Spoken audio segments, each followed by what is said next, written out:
All right, back to the table. So, you want to know the qualities that you desire in a man. You also want to know, well, you want to know the qualities you have for yourself, that you have personally.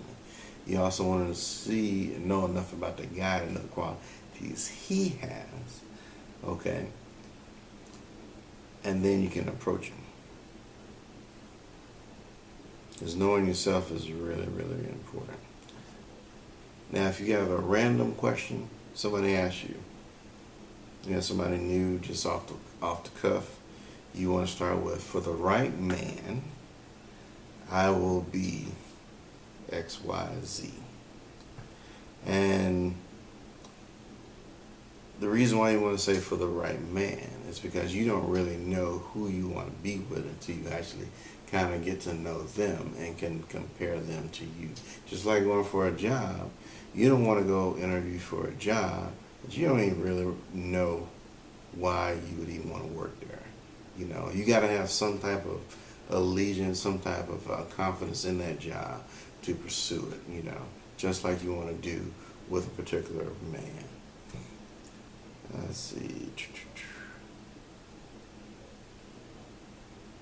But when you do bring up something like that, I would probably pick about 2 to 4 core qualities that you have about yourself. Faithfulness. Like when you're in a relationship, you're in the relationship. You know what I mean? You are a team player. You know what I'm saying? Your opinion is not more important than his opinion, and definitely you don't want your opinion to always override his opinion and vice versa. Should be kind of like a give and a take. And in a good relationship, you should be able to realize who probably has a better point of view and go with it. But if a person is so stuck on being right or stuck on I think I'm right without actually considering the other person's feelings, you can actually it's really not that good. You kind of got to be, obviously it's really good to have two humble people in a relationship. Not that just like, no, you do it, no, you do it, no, you do it, no, you do it. Somebody's got to make the decision, you know what I mean?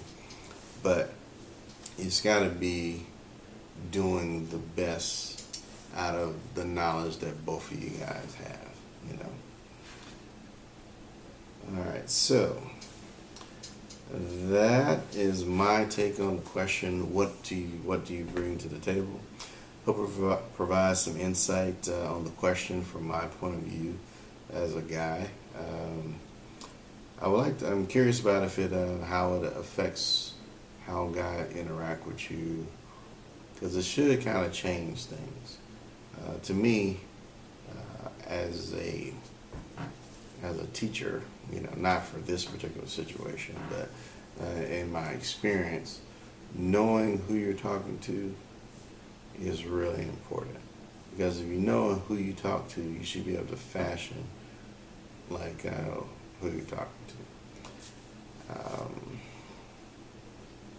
You can't, if you're talking to adults, you're going to say something a certain way, but it'll be different if you're talking to kids. And so if you're talking to females, like your friends, you're going to talk a certain way. But if you're talking to guys, you got to kind of know more about guys to be able to speak to them effectively, especially to hold attention and not just lose them.